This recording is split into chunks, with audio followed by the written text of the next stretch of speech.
जय श्री राम दोस्तों जामवंत जी के बारे में तो आपने ज़रूर सुना होगा। दोस्तों रामायण में हर एक दूसरे पंक्ति पे जामवंत जी का चर्चा है। श्री राम चरित्र मानस के अनुसार जामवंत जी ने ही हनुमान जी को प्रेरणा दी थी लंका में जाने का। दोस्तों आज उन्हीं जामवंत जी के बारे में कुछ रहस्यमयी बातें आपके साथ शेयर करने वाला हूँ, कुछ रहस्यमयी घटनाएं आपके साथ शेयर करने वाला हूँ।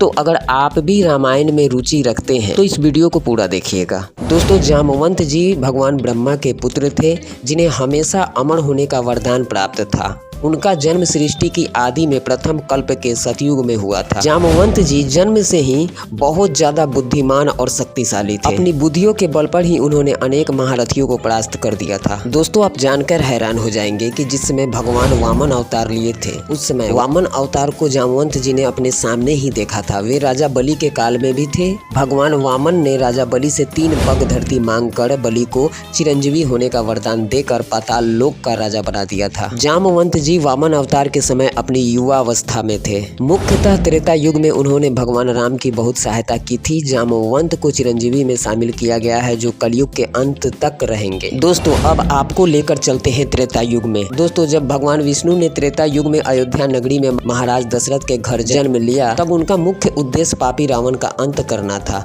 जो कि लंका का राजा था। इसी के लिए उन्होंने 14 वर्षों का कठिन वनवास भोग व माता सीता का रावण के द्वारा अपहरण करवाया गया। जब भगवान राम ने माता सीता की खोज में वानर राज सुग्रीव से मिले तो जामवंत की सुग्रीव के मंत्री के रूप में भगवान श्री राम से भेंट हुई।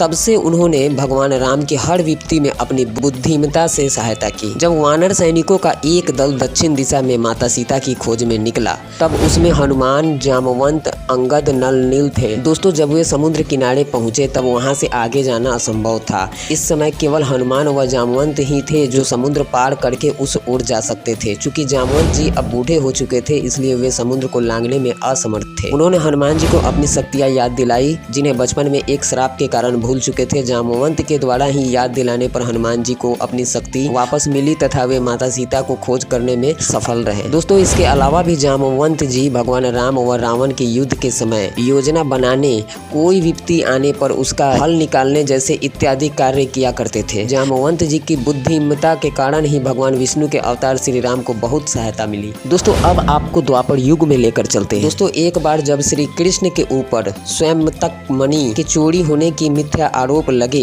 तो उन्होंने उसकी खोज प्रारंभ की। दोस्तों हैरान कर देने वाली बात यह है कि वह मणि जामवंत जी के पास थी जो एक गुफा में रहते थे।